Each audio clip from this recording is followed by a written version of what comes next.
Ar dalību valstu karogu ienešanu un sportistu parādi Jelgavas pils pagalmā 22. māja vakarā tika atklātas 25. Somijas un Baltijas valstu studentu sporta spēles, kurā šogad piedalās 1400 dalībnieki no 11 valstīm un 59 augstskolām.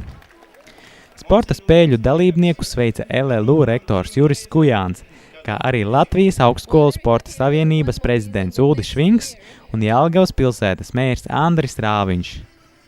Atklāšanas ceremonijā SEL spēļu dalībniekiem un viesiem LLU demonstrēja zirgkopības mācību centra Mušķi zirgu sinhrono jāšanu mūzikas pavadījumā un tautu deju ansambļa Kalve uzstāšanos, kā arī citus priekšnesumus.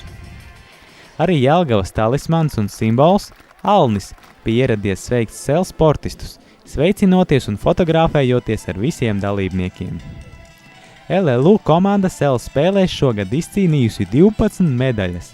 Sudraba medaļa 400 metru barjeras skrējienā Andrejam Romanivam, bronzas medaļa augstslēgšanā Laurai Ludevikai, bronza 50 metru un sudrabs 100 metru brasā Dmitrijam Pupkovam, bronzas medaļa 100 metru tauriņu stilā un sudraba medaļa 50 metru tauriņu stilā Guntaram Dečmanim, kā arī sudraba medaļas peldēšanas stafetē brīvajā stilā LLU komandai.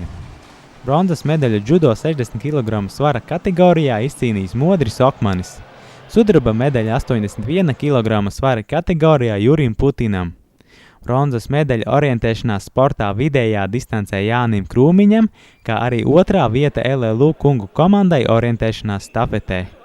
Bronzas medaļas arī LLU vīriešu florbola komandai.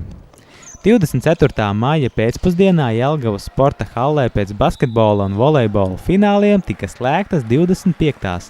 Somijas un Baltijas valstu studentu sporta spēles, un to karogs nodos 26. spēļu rīkotājiem Igaunijas studentu sporta federācijai, jo nākamgad SEL spēļu mājvieta būs Tartu pilsēta.